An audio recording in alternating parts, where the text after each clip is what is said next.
अस्सलाम वालेकुम दोस्तों, मैं हूँ सुहाना सदफ। उम्मीद कि आप सब खैरियत से हैं।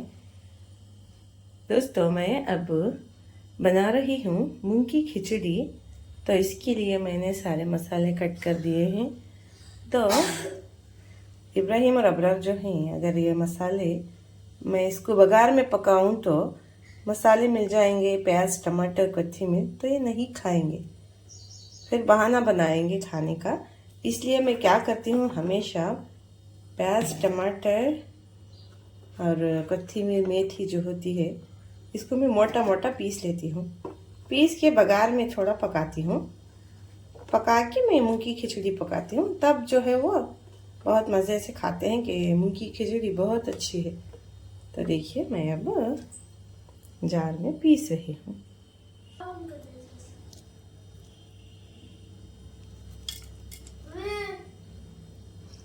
तो दोस्तों, आज मैं आपके साथ जन्नत के मुख्तलिफ दरवाज़ों से मुताल्लिक़ कुछ बातें शेयर करना चाहती हूँ। जनाब रसूल अल्लाह सल्लल्लाहु अलैहि वसल्लम ने इरशाद फरमाया, हर तरह के अमल करने वाले के लिए जन्नत के दरवाज़ों में से एक दरवाज़ा है। इसी अमल की वजह से इनको इससे बुलाया जाएगा। दोस्तों, अक्सर अमल वाले दरवाजे से जन्नती को पुकारा जाएगा। तो दोस्तों, मैं सबसे पहले आपको जन्नत के दरवाज़ों के नाम से वाकिफ कराना चाहती हूँ। तो दोस्तों, जन्नत के 8 दरवाजे हैं। जो पहला है वो बाबुल मुसल्लीन यानी नमाजियों का दरवाज़ा।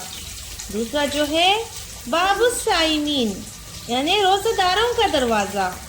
तीसरा जो है बाबुस सादिकीन यानी सादिकीन का दरवाज़ा। सादिकीन से मुराद सच बोलने वाले, जो छोटी छोटी बात पर भी कभी झूठ नहीं बोलते, हमेशा सच बोलते हैं।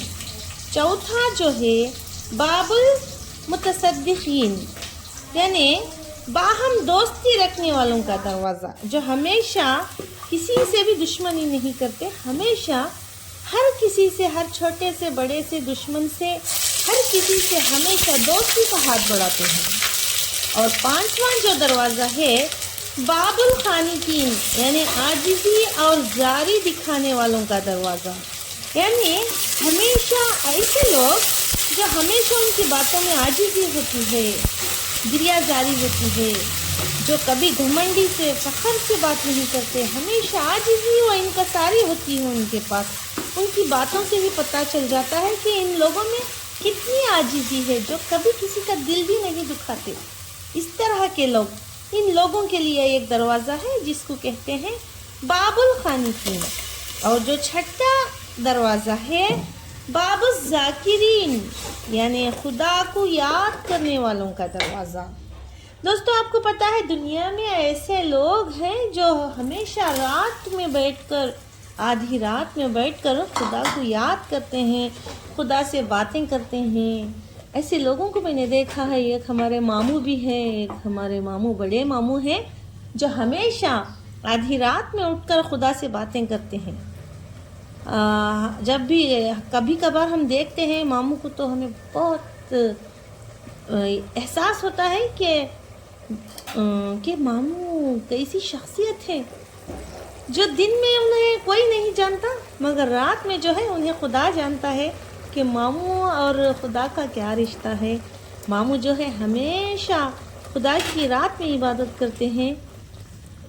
मैं उनका ज़िक्र यहाँ पर ले रही हूँ मामू का, क्योंकि यहाँ पर मुझे मामू को याद करना पड़ा, क्योंकि बाबुस ज़ाकिरीन का जब मैं ज़िक्र कर रही हूँ, यानी खुदा को याद करने वाले लोगों का, तो मामू भी एक ऐसी ही शख्सियत है जो खुदा को रातों में याद करते हैं।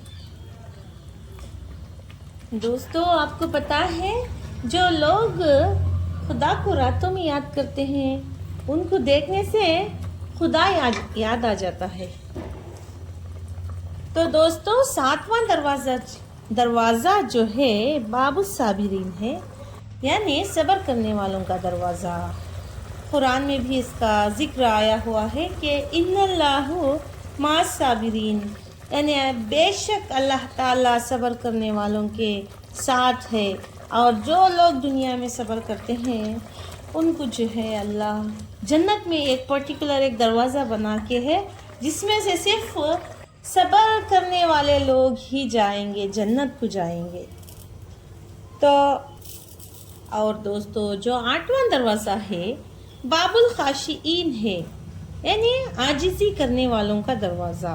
عاجزی سے مراد ایسے لوگ جو ہر چھوٹے بڑے سے عاجزی سے پیش آتے ہیں اور وہ اللہ کی عبادت عاجزی سے انکساری کے ساتھ کرتے ہیں، جس سے اللہ تعالیٰ راضی ہو جاتا ہے۔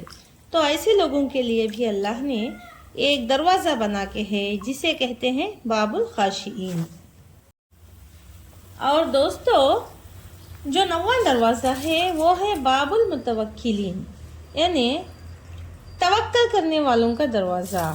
تو دوستو میں آپ کو ایک بات بتا دوں، باب بے الف بے باب کا مطلب ہے دروازہ، متوکلین کا مطلب ہے توکل کرنے والے، توکل مطلب ہے بھروسہ کرنے والے، یعنی اللہ تعالیٰ پر بھروسہ کرنے والے۔ اگر وہ کوئی بھی کام شروع کریں، کہیں جا رہے ہیں، کوئی چیز خرید رہے ہیں، کچھ بھی کر رہے ہیں، تو وہ ہر کام پہ جو ہے وہ اللہ پہ بھروسہ کرتے ہیں۔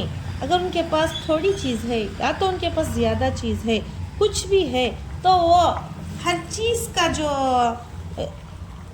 نعم البدل ہوگا اس کو وہ اللہ پر رکھ دیں گے، توکل کریں گے۔ تو شروع میں نے کہا تھا کہ جنت کے 8 دروازے ہیں، اور میں نے جنت کے 9 دروازے یہاں پر بتائے ہیں، یعنی اس سے مراد ہے کہ باب الخانتین اور باب الخاشعین جو ہے دونوں دروازوں سے مراد ایک ہی دروازہ ہے۔ تو آپ اس کو 8 دروازے بھی سمجھ سکتے ہیں اور 9 دروازے بھی سمجھ سکتے ہیں۔ تو دوستو میں آپ کو یہ بات بتانا مناسب سمجھوں گی کہ جنت کے دروازوں کی چوڑائی کیا ہوگی۔ 7 لاکھ آدمی بیک وقت داخل ہو سکیں گے، یعنی ایک وقت میں 7 لاکھ آدمی داخل ہوں گے۔ تو حضرت سہل بن سعد رحمۃ اللہ علیہ سے روایت ہے کہ جناب رسول اللہ صلی اللہ علیہ وسلم نے ارشاد فرمایا، میری امت میں سے 70,000 یا 7 لاکھ، ان دونوں عددوں میں سے ایک میں راوی کو شک ہے، ایک دوسرے کو تھام تھام کر جنت میں داخل ہوں گے۔ انہوں نے ایک دوسرے کے ہاتھ سے پکڑ رکھا ہوگا۔